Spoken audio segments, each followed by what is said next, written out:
started to work for General Motors in 1978.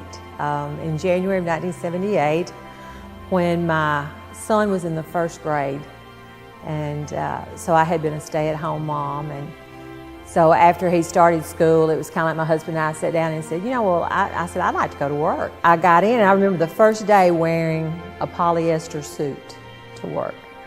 Little did I know that I was going to be mopping oily floors and cleaning out machines. I had not been there but maybe a week or so, and my supervisor comes up and says, I'm going to put you in the chip tunnel today because the conveyor has stopped and I need somebody to shovel chips.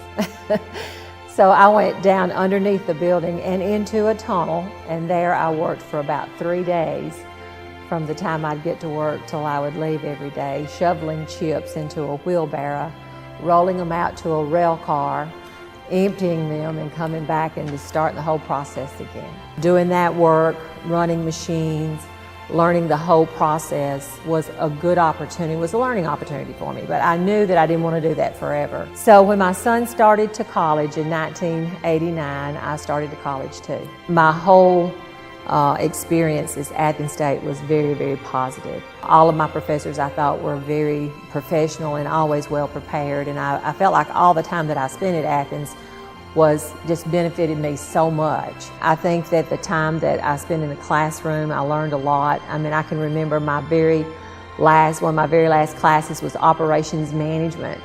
And I kept that textbook, and when I retired, that textbook was still in my library in my office. Everything that was going on at work, I could relate that back to what I was learning in the classroom. I had a job, I had a husband. My son was at college, but I had a husband at home. I mean, so you have to have the commitment to, spread yourself through all those things that you're responsible for. So when I graduated from Athens State, I was very, very, very pleased with the education that I had received, and it was almost immediate that I was promoted to a manager. I was like a quality manager for the entire plant. It was obvious that I would never have made it to that level had I not received the education that I did from Athens.